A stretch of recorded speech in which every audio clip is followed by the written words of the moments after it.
वो social site पर एक पैनी नजर रखें और एक एक शब्द पर पैनी नजर रखें। वो चाहे कोई मौलवी हो, कोई बहुत बड़ा नेता हो, चाहे वो सेकुलर का चोला ओढ़े नेता हो, चाहे विपक्ष का नेता हो, चाहे सत्ता पक्ष का नेता हो।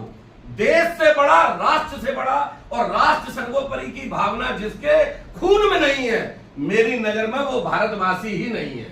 तिरंगे का अपमान करते हुए एक भी शब्द अगर दिखाई दे हिंदुस्तान की शान के खिलाफ, अगर हमारे जो 28 निर्दोष मारे गए, जिनमें 3 हमारे सैनिक भी हैं, 3 हमारे देश की सेना के सदस्य भी हैं, और हमारे जो 28 मारे गए वो भी किसी सैनिक से कम नहीं है, उनकी भी शहादत देश के लिए ही हुई है। कायरों ने बर्बरता पूर्वक जिस तरह उन्हें मारा है, हम अगर उनके समर्थकों को भी रोक लें, हम सीधी गोली नहीं चला सकते उन पर, लेकिन हर जनपद से कुछ समर्थक हैं उनके, छुपे हुए हैं, भीतरघाती हैं, आस्तीन के सांप बनकर हमारे आपके बीच में हैं। अगर हम उनकी गतिविधियों को रोक पाए और प्रत्येक जनपद में अगर 50-100 लोगों ने ऐसा काम कर लिया, तो आप ये मान लीजिए कि योगी जी तो अपनी जगह सख्त हैं ही, वो तो निपटेंगे ही, लेकिन योगी जी पे ही नहीं छोड़ा जा सकता। हम और आप भी जिम्मेदारी लें और पूरे 75 जिलों में यह आदर्श स्थिति पैदा हो कि देश, धर्म और हमारे तिरंगे के अपमान के लिए एक शब्द लिखने से पहले उन्हें 1000 बार ज्यादा सोचना पड़े। इस स्थिति का निर्माण पहले हम करें।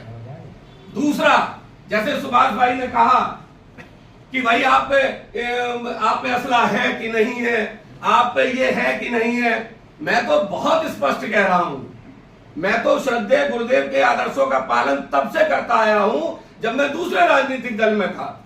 गुरुदेव खुद प्रमाण है, जब भी हिंदुत्व की बात आई, हिंदुत्व के कार्यक्रमों की बात आई, गुरुदेव के आदेश के अलावा कोई आदेश मेरे लिए मायने ही नहीं रहा।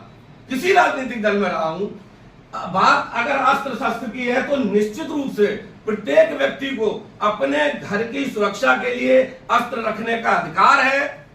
हाई कोर्ट से लेकर सुप्रीम कोर्ट तक ये कहती है कि अगर आपके घर पर, आपकी अमानत पर, आपके मान सम्मान पे अगर कोई चोट करता है तो आप उसकी हत्या करने के लिए 100% बिल्कुल तैयार रहें। और अगर आप ऐसा करते हैं तो यह अपराध के अंतर्गत नहीं आता। वैसे भी अगर आपकी आंख के सामने आपका मान सम्मान छीन लिया जाए, आपकी आंख के सामने अगर आपकी बहू बेटी को बेइज्जत कर दिया जाए, तो ऐसे जीवन के जीने से फायदा भी क्या? वैसे भी आप उसी दिन मर जाओगे।